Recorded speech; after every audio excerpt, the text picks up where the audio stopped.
Hello everybody and welcome back to the channel. In today's video we're going to be taking a look at Airfix's 1/48 scale De Havilland Vampire FB.5/FB.9. Decided to do something a little bit different for this kit, and I hope you guys enjoy. Let's go ahead and hop straight into it. Contrary to most aircraft kits, this one actually doesn't start in the cockpit. It starts in the lower half of the fuselage. Here you can see me drilling out some holes. This is so that the aircraft can accept some drop tanks that I put in later in the build. The drop tanks were a three-part affair and went together pretty good.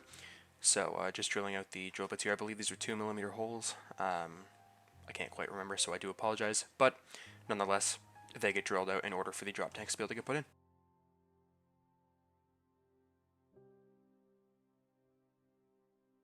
Moving forward with the build now, we can now assemble the air intakes. These get painted up silver. I considered putting some FOD covers in there just so that I can avoid painting them up, but with what I decided to do with the build, which, as you saw from the thumbnail, was a kind of like takeoff diorama just after the aircraft rotates and lifts off the ground, I needed to leave those, open. So they get painted up silver. That seam line is extremely difficult to sort out, basically impossible, so I just left it. But on the finished build, when the kind of like grating gets put in front of the air intake, it kind of covers it all up and you can't notice it too much. Here I am building up the wheel wells now.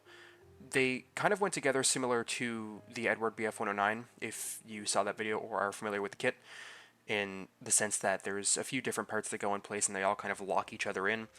It's a little bit difficult to get into place, but once you do get it into place, none of those parts are going anywhere, so don't have to worry about anything slipping or anything.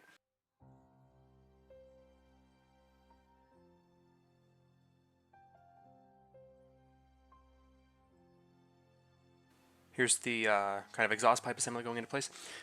Some of you will notice I didn't paint that. It's virtually impossible to see in there after the kit's done unless you're looking straight down the exhaust, and where the aircraft is a positive angle of attack in the final build, you're never really going to be looking in there, so I bothered not to paint that, and I just brush painted it when I detailed up the section of it that actually sticks out of the back of the aircraft. Here I am now working on the cockpit. The kit cockpit isn't incredible. In real life, the Havilland Vampire cockpits are jam-packed full of stuff, and they're quite small. Can't really see much, so I wasn't too worried about like super detailing anything or going all out with scratch building. But the stuff that was there felt a little bit kind of lackluster, and I did want to add more, but inevitably decided not to because the canopy was going to be put on the aircraft, and it would have covered up everything anyway. Also, to add on to that, the entirety of the cockpit is black, making it pretty difficult to detail up and provide some, like, breakups in the paint, I guess you can say. But, we got to an acceptable level of detail in the end, and it didn't look too bad. There, as you just saw, I showed you the pilot figure. It was at this point that I decided I was going to do the aircraft with a pilot in it, and initially I was going to put the pilot in it and have the aircraft on the ground in a startup phase, where you have a ground crew figure giving him his thumbs up, like everything's clear, you're ready to start your engine.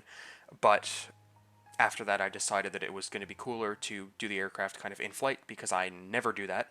This is the only model that I've ever done in flight. So that's the reason for doing the figure. I didn't record it just because I am terrible at recording figure painting.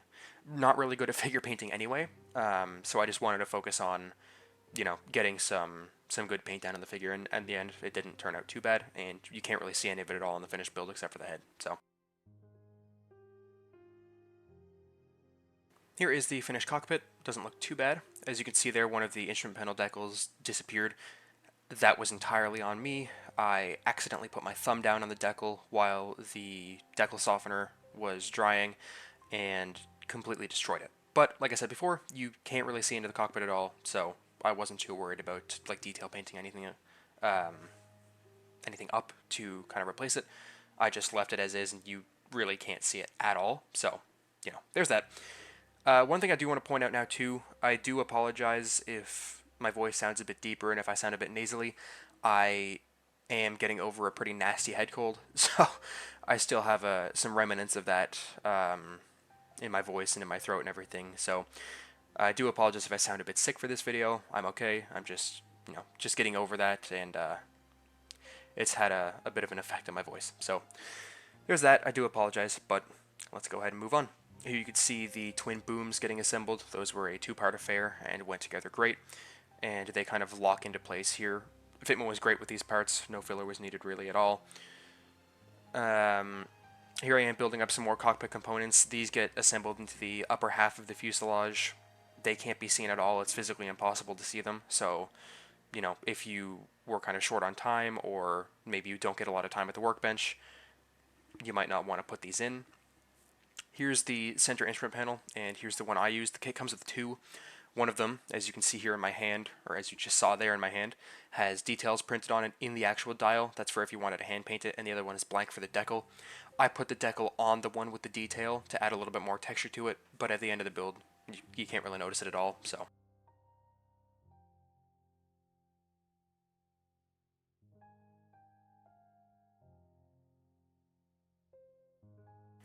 Here, as you can see, I'm cementing the elevator in kind of a drooped position. The elevator is positionable, or posable. It was at this point in the build, as I said before, that I was planning on putting the aircraft on the ground in a startup phase, and obviously the stick would be drooped forward, which would push that down because of its weight, and having no airflow over it, or hydraulic pressure or anything because the aircraft isn't started yet. But I do end up bending that to kind of more of a little bit of an upward, little bit more of a neutral position, just to, you know, provide the effect that the aircraft is just rotated and is flying and not pushing its nose straight into the ground. Here are those intake pieces going in that I was talking about earlier, and there, as you just saw a second ago, I had some filler in some seam lines, and here are the flaps going in place. These can be posed in the down position, which is great. I love options, but obviously for having the aircraft flying, the flaps were up, as de Havilland Vampires don't usually, or didn't usually, take off with flaps down. Something I want to point out as well, the left side of the aircraft, opposite of my thumb, the front section there, that seam was virtually impossible to sort out, and at the end of the build there is a little bit of a divot or a chunk taken out of the aircraft. It's not super noticeable, and when I have it on display, that side of the aircraft doesn't face toward me, so I'm not too concerned about it, but just a little heads up for you, I am aware of that section, and I did try to sort it out, but the filler just kept disappearing and sinking into the fuselage, and I could not sort it out for the life of me.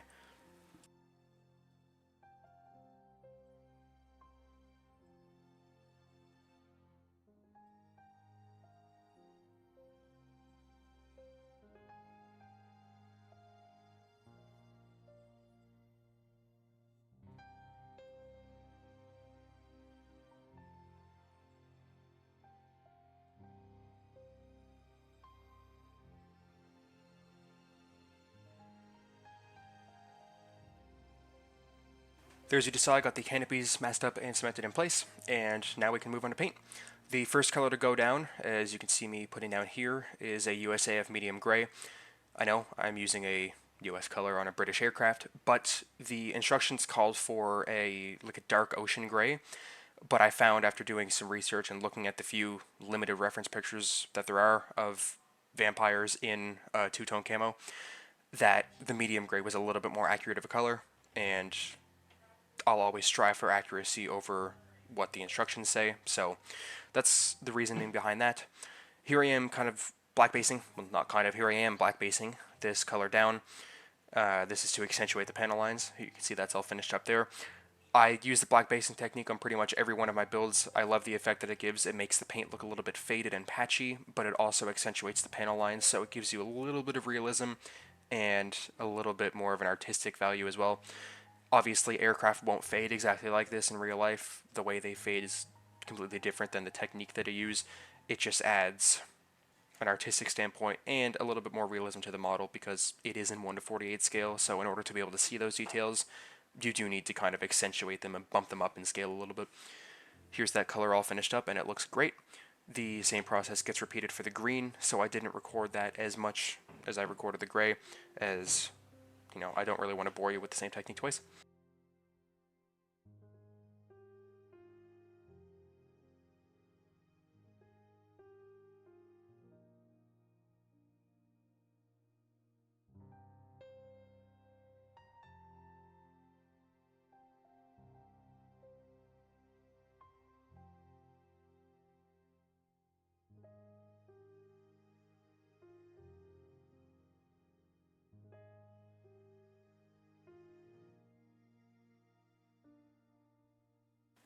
You can see that first color all finished up, and it looks very, very good. Something interesting about this aircraft is that the lower surfaces aren't actually in like an ocean gray or anything like that. They're actually in a silver color, which I found really interesting, and I wasn't quite sure how it was going to look, but on the end of the build, I was actually quite happy with it.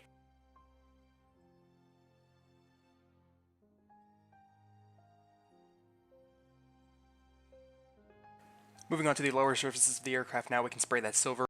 Here, as you can see, I masked everything off on the upper surfaces. Silver is a very, very prominent color because it's shiny, so if you get any sort of overspray, even one little speck of paint, it will show up very prominently on matte colors. So I wasn't taking any chances. Somehow I still managed to get overspray in the middle of the aircraft on the upper surfaces. I have absolutely no idea how, because that was completely masked off, but I got that painted over and it wasn't a problem at all. The silver gets sprayed down in one uniform coating, not doing any sort of black basing or anything because it is silver. Black basing doesn't really work with silver colors, metallic colors I should say. Some of you will remember from my B17 build, I sprayed down the same white aluminum color that I'm spraying here, and it had a kind of a weird texture to it. I have no idea how, and I have no idea why, but I am happy to report that that didn't happen on this build. It sprayed down very uniformly, very smoothly, and came out looking great. There you can see that overspray on the spine of the aircraft. I have no idea how that got there, but as I said before, we get that taken care of.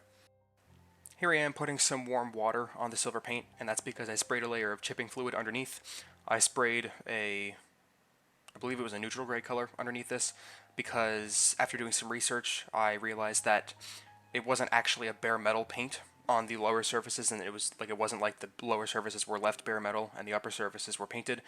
The lower surfaces of the aircraft and the upper surfaces of the aircraft were actually painted in a high speed type of paint to obviously counter the high speeds of the Havilland Vampires, and as a result the color underneath the silver was actually like a matte gray color. So I just chipped the leading edges, or the fronts of the fuel tanks, because they sit very low to the ground, and obviously rocks and dust bouncing up from airfields will chip some of that paint eventually. Here I am doing the first layer of weathering. This is using an oil wash. This is just it's very, very, very dark gray wash. It's basically black, but not quite. Here you can see when I was rubbing the wash off, the paint rubbed down to bare plastic. I have no idea how that happened, but we get that covered up and it was all good. And here is that wash wiped away. It looks fantastic, and it looks even better on the silver surfaces. Black washes, to me, always look great on silver surfaces, so I was really happy to see that. Here, as you can see, I got the landing gear glued in place, without the tires, obviously. It was at this point that I decided I wanted to do it in flight, but I wanted to still see the landing gear, because I love the Vampire landing gear, so I decided to do the aircraft as its wheels are coming up just after takeoff, and I was extremely happy with the result. It looked really cool. Here you can see I did some oil weathering. This section back here that I just oil weathered would get very hot and dirty because of oil leaks and the engine, so I just used a bit of oil paint to create some kind of heat staining and general oil stains, and it looked great. As you just saw, the aircraft is all finished up and it looks great. Here I am putting the metal rod in place that will hold the aircraft in its flying position. I unfortunately couldn't find any acrylic rods near me, so I just went and found a scrap piece of metal in the garage that was black and matched what I was going to do with the base, and it looked great. There, as you just saw, I sprayed some black on the lower surfaces of the horizontal stabilizer and elevator as well. The Goblin engine produced a lot of smoke, and it would put exhaust staining on that lower surface there, so I wanted to recreate that. Here you can see the nav light put in place. I drilled out the hole and put a little bit of paint in there to create the effect of an actual nav light kind of bulb, and it looked great. Here you use the landing light in the lowered position to show that it's deployed for the aircraft taking off. With that finished up, we can move on to the base. I went to my local craft store, just my local Michael's, and picked up this it's just a metal board. It's 1 foot in the diameter, as you can see here, and that ended up working perfectly for what I was going to do. So all I'm doing here is just basically finding the center of the board. I end up just kind of eyeballing it after, because the board wasn't a perfect circle, but we get close enough in the end. Basically what my goal was for this diorama base was to create the effect of a runway, or create the effect of a runway. and the aircraft is just flying over the opposite end of the runway that it took off from, and it's flying over the section that has the kind of rubber staining and rubber rub-off that gets left on the runway from aircraft landing. So all I did when I painted the base was streaks in black paint. It didn't come out perfect, but it portrays what I wanted it to, and at the end of the day, the diorama base isn't really what you're going to be looking at. You're looking at the aircraft that's in flight. So it portrays what I wanted it to, but wasn't 100% accurate. There, as you just saw, I cut out some 3" by 3" squares of sandpaper. And the reason I did that was because I wanted to create the effect of a concrete runway, and obviously runways in the 50s and like late 40s, early 50s were still made of these big slabs of concrete or asphalt, whatever material they were. I'm not 100% sure. And I felt, sorry, that the sandpaper would give kind of a concrete, like that rough, rocky texture that it has. I'll see a lot of modelers, and you see a lot of modelers that will do stippling and stuff with a sponge over a certain type of material that they use. It varies per modeler, obviously. I think it looks really cool, but for my application here, I decided that the sandpaper would have looked a little bit better and a little bit more in scale, so that's what I did. Here you can see I streaked on some white, and there's the black. I didn't record really any of this because I wanted to focus on getting it looking half good. Next time I do a diorama base, I will make sure to record a lot more of it for you guys. But it came out looking pretty much how I wanted it to. Not exactly, but it gets the point across and doesn't look too bad in the end.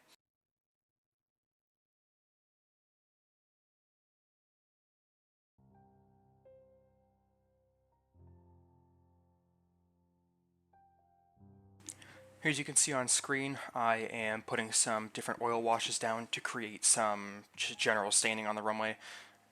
After looking at some reference pictures, I noticed that these runways would get filthy, so I wanted to recreate a little bit of that. But with that being said, all that's left to do is wipe away that wash to kind of tone down the effect a little bit, put some PVA glue down on the runway, and let it dry clear and harden to give the effect of some puddles, and that finishes this one up. Building a diorama base for a model, especially a model in flight, is something that I honestly never thought I'd do, but I had a really fun time with it, and I will 100% be doing something like this again in the future because it was an absolute blast. But yeah, with that being said, that finishes this one up. If you've stuck around this far into the build, I would like to thank you for watching. As I said before, it was great fun to build. I had a smile on my face the entire time I was doing it, and it was just really, really, really enjoyable. So I hope you enjoyed it as much as I did. I'm going to go ahead and pass you guys off for the final photos now. Once again, if you've stuck this far into the video, thank you very, very much for watching, and we'll see you guys in the next one. Bye-bye.